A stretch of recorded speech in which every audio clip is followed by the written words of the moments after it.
very happy to be here today to see all of these amazing authors and artists come together to share their talents, their insights, and their books with us. This afternoon, we will have the pleasure of hearing from two esteemed authors, Monica Bhide and Namrata Patel. Monica Bhide is equal parts storyteller and globetrotter. She's an award-winning author, accomplished literary coach, and an educator with over 15 years of experience. Her words have appeared on renowned platforms, including the New York Times, the Washington Post, and Food and Wine, amongst many others. In addition to this, she's appeared as a regular voice on NPR and has recently launched a podcast called Powered by Hope. She's the author of The Soul Catcher. Set in modern India, The Soul Catcher is a novel and stories. It takes us on paths about destiny, grief, loss, love, and sisterhood through a diverse cast of complex characters. This book explores that which makes us human, the desire to live, the fear of death, the longing for love, and the release that comes with the acceptance of fate. Our next author is Namrata Patel. Namrata is an Indian-American writer who resides in Boston. Her writing examines dual cultural identity amongst Indian Americans and explores this dynamic while also touching on the families we were born with and those that we choose. She has been writing for most of her adult life and loves creating characters who are relatable and aspirational. Her heroines range from quiet to kick-ass, and her heroes are swoon-worthy, yet a little flawed. She is the author of The Candid Life of Meena, her debut novel. This book is about Meena, a photojournalist and nomad. She's a woman who embarks on an unexpected journey into her past in an engrossing novel about identity, family secrets, and rediscovering the need to belong. Lastly, our discussion this afternoon will be hosted by Professor Paranjape. He's a professor in English for over 22 years. He's the author, editor of over 50 books, has also published 175 academic papers, as well as articles and op-eds. He is currently a columnist in Open Magazine, Gulf News, First Post, and the New Indian Express. Without further ado, please welcome me in joining this wonderful panel today. Thank you so much for being here.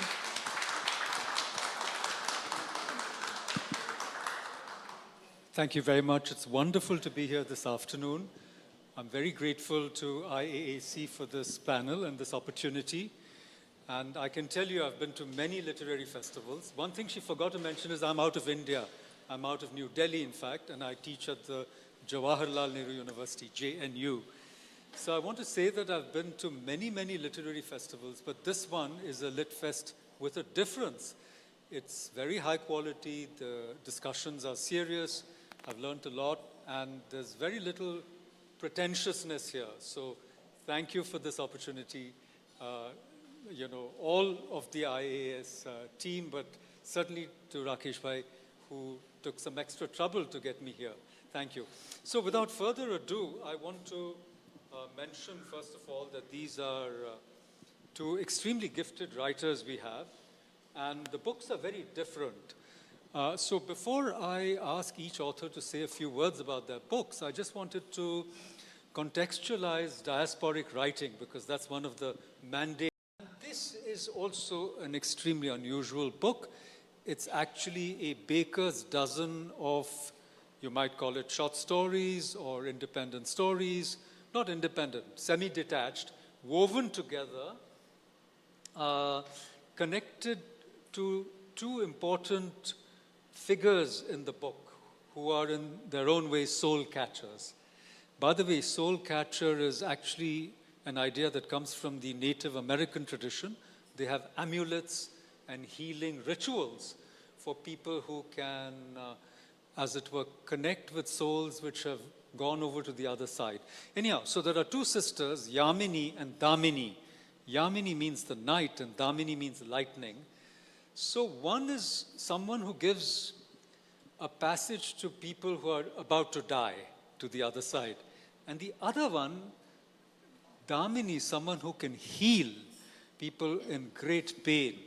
So it's the story of these two sisters and many characters woven in between. There's some occult in it, and we're going to ask both writers about their experiences in writing. So without further ado, let me ask you, Namrata, once you had this central idea which is a fantastic idea because there's a mystery in it.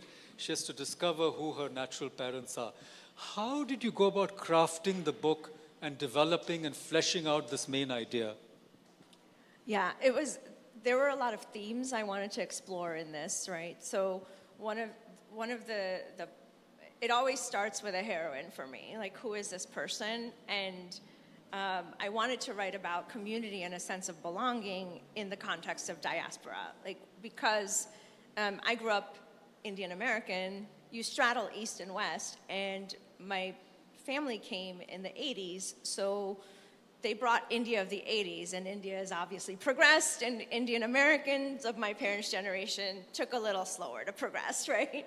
So you grew up in this dichotomy of, and you were always othered, whether you're othered by Indians from India or predominantly Indian spaces, and then you were othered by Western spaces, right? So what is that sense of belonging? And then as I was researching, I came across this article about the 100 Gujaratis that came between 1920s and 1940s, and I really wanted to, A, it wasn't a history I knew, right? And B, it was this idea of like, the 80s weren't when Indians came. They came in large masses, but that there was a constant continuum and that we've been here for, you know, going back in research, like since the 1600s when Indians were brought over by the British as like servants, right? So this is this idea that I wanted to explore, and then I wanted to explore what would it feel like if you didn't know where you belonged, and all of a sudden you were entrenched in this really rich collective culture, right? It's a very it's not a tragic book, right? It is a book to showcase our culture in a very positive light. It's a book to showcase like the community and the sense of how we welcome in a collective culture versus the Western part of us is very individualistic. So my character was, she was adopted at birth by white parents, and so she grew up pretty much Western and very individualistic. And then she gets absorbed in this very collective sense of culture with this rich history and a sense of legacy. And what is that tension point that you have to navigate? And that's really, so I know you talked about the process, but the process is like, for me, it's a lot of mulling until it comes, and then the first draft is really, really bad, and then you just layer on until you really get to something that is a compelling read, and that you're absorbing these themes and this history without feeling, apologies, like an academic text. So. Absolutely. In fact, I must recommend both books, but just to give you a little teaser, in this book, there's a bit of a mystery, which is that she's trying to decode who this unknown benefactor is, and she thinks it might be her birth mother. My novel that came out in 2016 was called Karma and the Art of Butter Chicken, and it's been reviewed by every single major newspaper in the country that was self-published. So there is a market, and there is a potential for both. With big publishing houses, you may get an advance, but very little money is given towards marketing, so the authors end up doing all of the work, and self-publishing is the same. So my day job, I work for a tech company. I'm a corporate communications person by day, I write by night, and whether I'm with a traditional publisher or self-published, I'm doing all the work. So my advice is do this if you really love it. If 2 o'clock in the morning, your blank page is calling to you and saying, please get up and write, do it, otherwise get a day job. Yes, in fact, during the COVID pandemic, when we were all isolated, in a sense, it's our hobbies, literature, arts, culture, gardening, whatever we did, which were our passions, those were the things that saved us. Which brings me to your book, because I think both books, in a sense, Namrata, yours as well as yours, Monica, are really about healing and about, you know, the pain of not belonging and the need for clarity, reconciliation, you know. And so in your book, how did you sort of weave in this whole identity quest and the diaspora? Because, they say, oh, you're Dave, Meena Dave is the name. So she says, no, I'm not Meena Dave, I'm Meena Dave, we are Irish or something. So how did you, and let me just to frame that question a little more precisely, there's a wonderful passage where, where the protagonist finally comes close to finding out who she is, and she tells her partner, Sam Vora, she says, have you ever been someone else's mistake, Sam? It's really shitty thing to hear. So in some ways, it's about being someone else's mistake, but then having to rectify it yourself. That's a lot into one thing.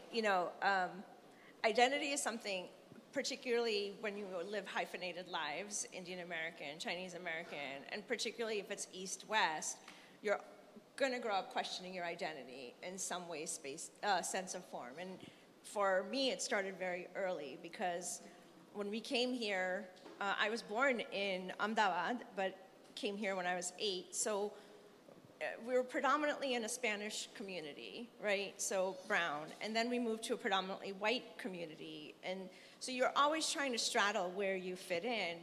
And that's one of the things I wanted to explore with her, not knowing where she fit. Or all she knows is she is brown skinned, but she has no identity, knowledge of what her ethnic identity might be.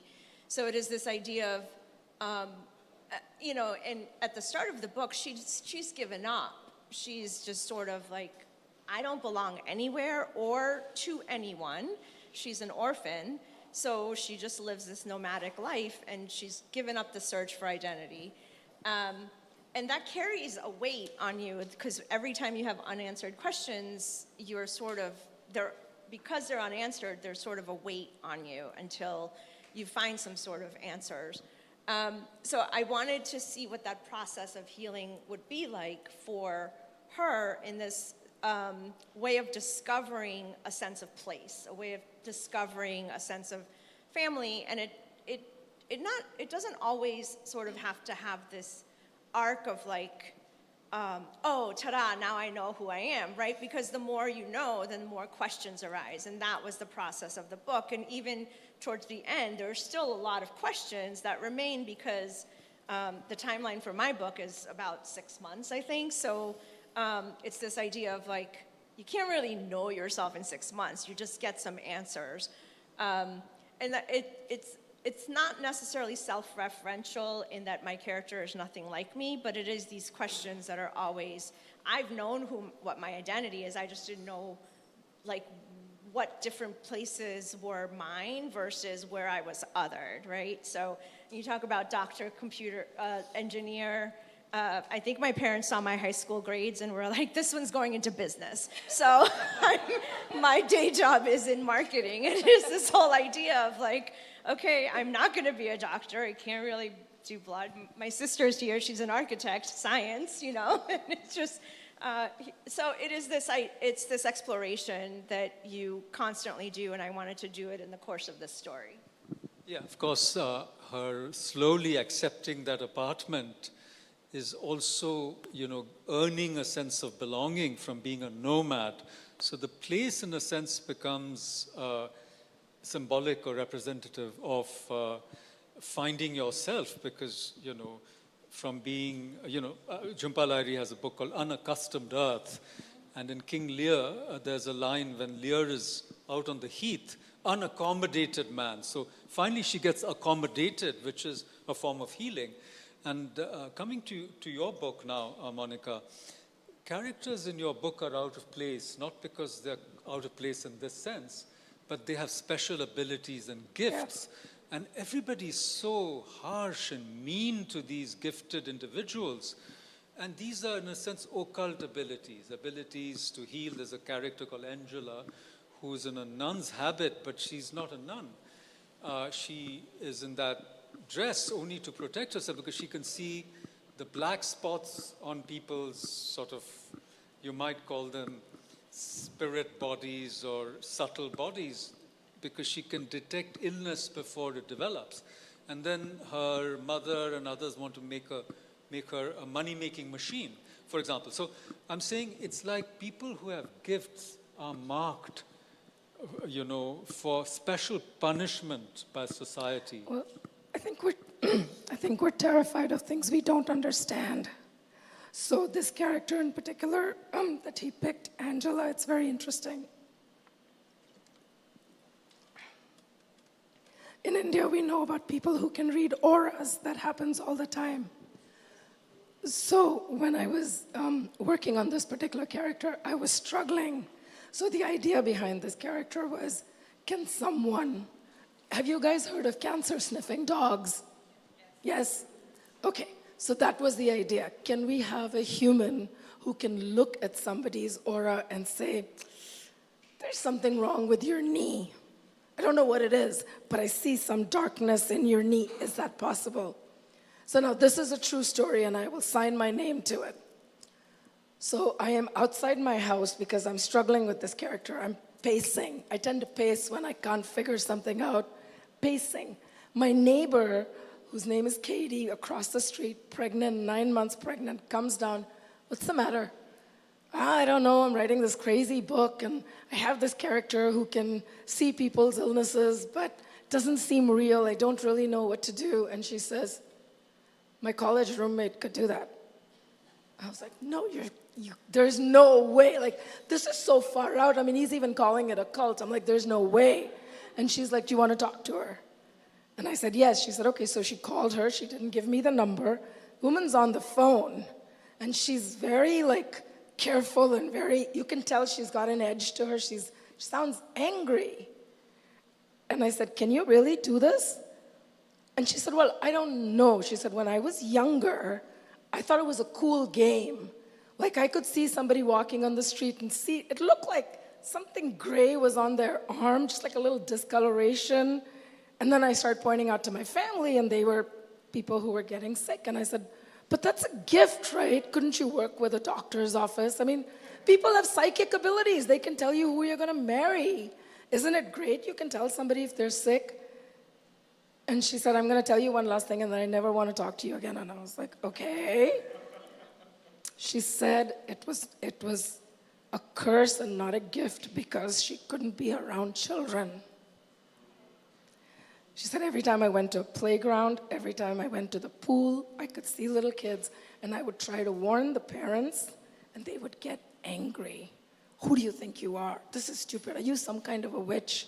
And completely ostracized from society. She became agoraphobic, right? They don't come out of their rooms. Yeah, she completely blocked herself because what was supposed to be a gift from God, just like the cancer-sniffing dog, became one of her biggest curses. So usually ignorance is bliss, because if you knew how your karmas are going to unfold, you might not even sign up for the particular life or body you did.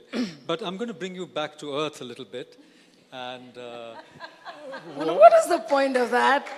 What I wanted to say was that, whereas Namrata's book is set in Boston, it's very specific. You have a sense of the city.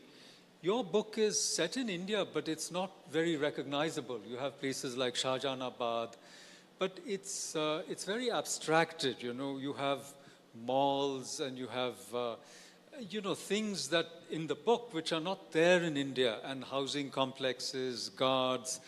I can recognize the characters in a way, thugs and rapists and all kinds of bad people, as well as good people, but I don't get a sense of place. The place seems to be completely abstracted, like almost in a fantasy or a science fiction text. Absolutely, it is a fantasy.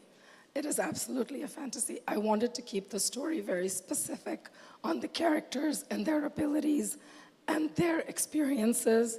To me, in some ways, the place was immaterial. And people who read that, there were some reviewers who read that and talked to me about it and said, I wish you had been more specific about, well, you guys know Shahjahanabad is Delhi. So if you know, you know. When you start reading the book and you start looking at the old references, it's there. The first story is based in one of the oldest step wells of Shahjahanabad. It's one of the oldest step wells of Delhi. It's in Connaught Place. And that particular step well has a history. Agrasen ki Bauli. Agrasen ki Bauli. That has a history that says, you know, if you go, there's these ghosting tours of Delhi. Okay. So if you go on the ghosted tours, they tell you that Agrasen ki Bauli is the place where people would go and commit suicide. It has dark waters. Yahan log marne aate hain. In this book, the euthanasia train is under Agrasen ki Bauli. It's the futuristic India that's underneath a very old historic India. So if you look at it, there are layers of environment, but they're part of the characters almost, and not necessarily someplace Correct. they That's inhabit. what I wanted to say, that the characters are psychically very real and are alive, even archetypally so.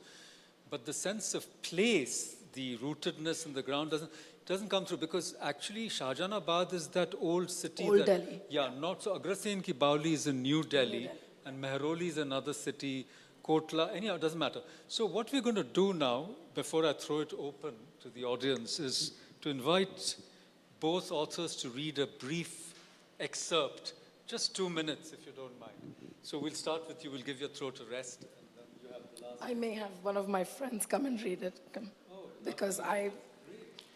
No, it's your choice as the author. Whatever moves you, you'll see that I've marked several portions. Why don't you sit on that chair, the high chair? Here. No, I'll sit here. Please.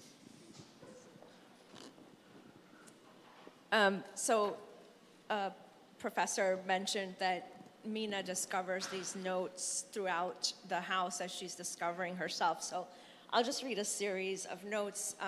Neha is a character who has died, so she only comes through from these notes. Is that better? So Neha's entire character exists through the notes, and you get a sense of who she is. So I'll just read some of her notes, and then you'll get an idea of who she is. The first one she finds is actually the first one she finds. Never trust a person who is too lazy to brew tea. The only use for generic tea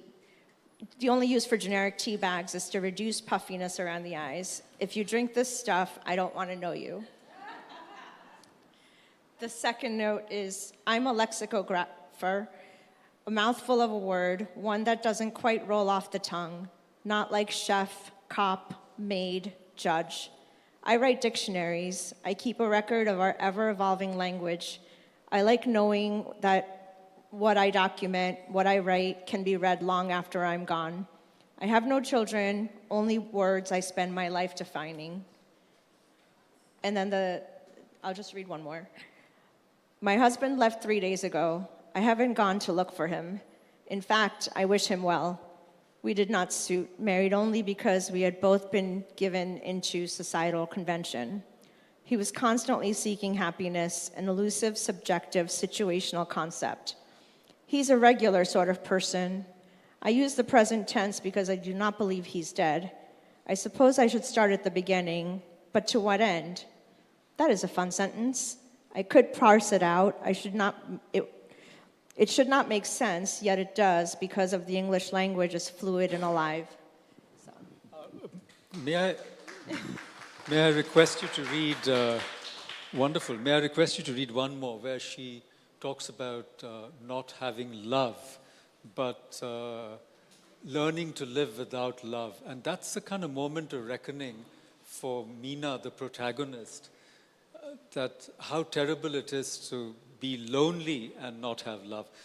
And the mother, I mean, not the mother, but the whatever. I don't want to give it away. I'm glad I misled you a little bit. But the purported mother, I'm saying that Meena also recognizes that same situation that she's bordering on when she realizes that she may have to live her life without love. I've probably dog-eared it somewhere. Maybe I'll even find it for you, but in the meanwhile, go ahead, please. Damini reaches the pool of the weeping lotus. Oh, okay. tend to bellow, so I'm trying to keep myself okay. Damini reaches the pool of the Weeping Lotus, her first destination of the night. The moon is directly over the pond. Several of the lotus flowers are snuggled on the gentle waterbed. They are closed, asleep in the quiet of the night as they wait for her to bring them strength and power to open and glow again in the morning sun. The weeping lotus, filled with the pain she gives it, is said to be the cure for the madness that haunts many. The people who know come in the mornings to gather these flowers. They crush the petals and make a paste. That paste is given to those who can't live without the doses of bhang, the sniffs of coke, the needles of heroin. The petals take the addiction away and bring peace to the addicts. The cycle of pain to peace through petals. That is what Damini really offers the world. The air is cool. The veil between the worlds is thinner and easier to penetrate at this time of the night. Damini shivers a little as the breeze envelopes her water-soaked kaftan. As always, she does a check of the surroundings, making sure there is no one around. Almost ritualistically, she checks her phone. There is only one message that had come in earlier from Yamini. It is your night. Be free, my sister. Be free. I love you. And I would lie if I said that I didn't envy you this night. Believe, Yamini. Remember when Mother told us about the poet Rumi? Your salvation is seeking you, I promise. There are no other calls, no messages.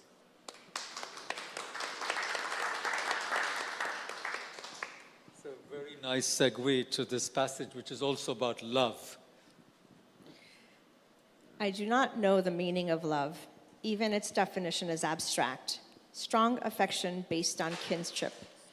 My parents are my kin. If providing for me is considered strong affection, I suppose I have that. But I do not feel anything for them except that I come from them. If it is sexual desire, I have that for my husband, but have no other use for him.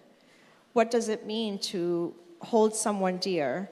I've concluded that I do not care for it. Let it exist for others. I am enough without it. Of course, nobody is enough without love, right? But I'm going to throw it open to all of you. But before that, I want to acknowledge my cousin, Mr. Ramesh Sarva, who's come all the way from Little Neck. And he started off as a CPA, but he's a businessman and a philanthropist. And I hope that he'll also join the IAAC family. Thank you, Ramesh, for coming. Yes, sir. Take the mic if you want. Okay. You were saying how you're an engineer by day and a writer at night. So I wanted to ask you, how does your training as an engineer help you to solve the story's problem, or how to write a perfect story, or how does that work? It makes me question everything. I ask a lot of questions. I'm very curious by nature, so just help. I don't know that there is a perfect story yet, but I ask a lot of questions. Well, I guess the plot has to be engineered.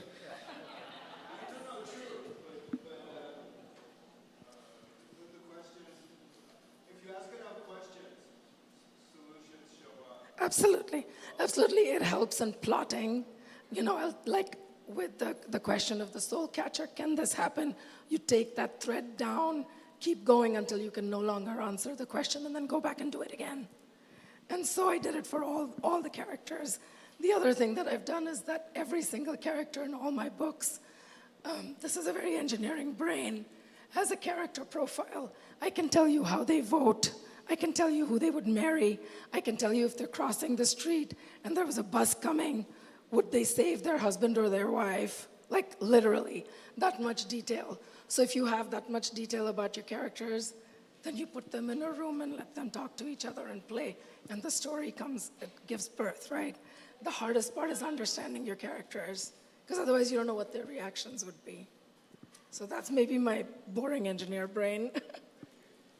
Professor Narayan Hegde? This is a question for Namrata.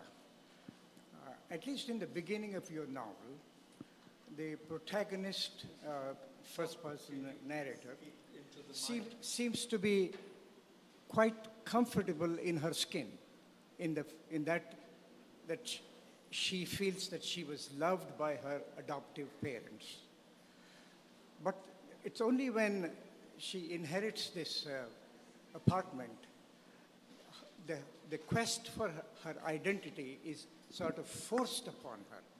The rest of the residents of the engineer house, they say, your name is not the Dev. It is the way. It's a quintessentially Gujarati name. Yeah. So I was wondering if that quest was sort of forced upon her rather than her own need for finding herself. That's a great question, great insight. She had given up, so that's why she was comfortable in the not knowing. Yeah. But it goes back to not knowing is also just a way of avoidance, right? So sometimes things are forced upon you that make you deal with the things that you've avoided. And if you are an Indian auntie, you know how that works, right? So the aunties in the book are really like, no, we are going to put you on this quest, whether you want to or not. And then the main growth for her is to come to terms with wanting to know. So she goes from not wanting to know to wanting to know because it was forced upon her. And it was a very intentional conceit to make sure that we can go through life not knowing forever, and that's fine, right? And in this case, I wouldn't have a book if she just never wanted to know. That's a great answer, but actually, in a sense, the book supplies, the motivation, because when Sabina, one of the aunties, says, go away, you're a nomad, give up this apartment, others who belong need it more, she says no. So she's just been pushing it away, but then when she gets drawn into the quest, her being flowers, human flourishing happens. So knowing the quest leads to human flourishing in both the books. That's the commonality, that people who pursue their quest till the very end, they flourish, and even death doesn't prevent their flourishing. In a sense, Neha has flourished after her death because of her gift and her, if I may say so. But let's take a couple more questions. There's one behind you, please. From someone who said she was my student Yeah. many years ago in Hyderabad. I'm actually going to take off from where you started setting the stage for this, Professor Paranjape. The Indian diasporic writing, he's laid it out in 5 generations. So my question to each of you is, how do you see yourself in the context of the broader diasporic writing community? What is the one thing that makes you hopeful, and what's the one thing that frustrates you the most? I can start. So I started with Bharti Mukherjee. That was growing up, but you read Western fiction, Western novels. You didn't really have access to or knowledge of. We didn't have the internet, so that tells you what age category I fit in. When I was little, then I moved to Chitra Divakaruni, and I was like, oh, she's writing about one part of me, right? She's writing about the immigrant part of me. And then Jhumpa Lahiri was writing about that interior world of an immigrant.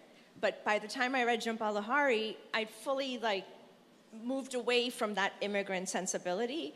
So I didn't see myself in stories. I saw stories about India. I saw stories about Indian immigration, but I didn't see a lot of stories about Indian Americans or the hyphenated lives where we blend and we walk fluidly between East and West. So that's really what motivated me. And I'm not saying that I'm the first. I'm saying that there are a lot of other Indian Americans in the last few years that have started writing about this lived experience. And so that's what makes me hopeful, is that there's more and more of us. I think what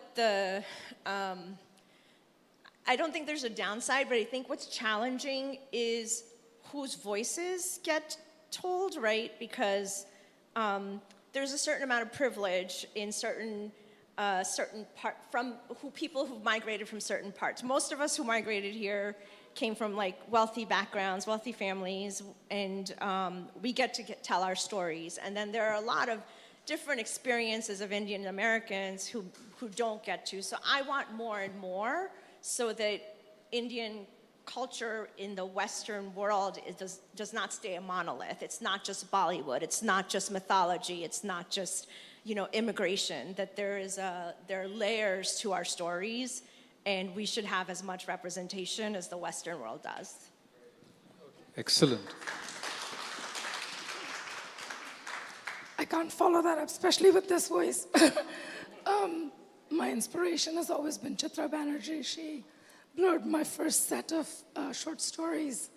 So I started as a food writer, and in that I brought in the immigrant experience and identity. All of my stories are about finding identity through food. But what I found very quickly was, as a diasporic writer, I was constantly being put in a box. You can only write about your Indian experience or your Indian food or your Indian whatever you pick. So I decided to break out of that box, and that's what makes me hopeful, is that I can write pretty much about any topic now, and it's accepted. That's the most important thing. We don't need to stay in this little anything.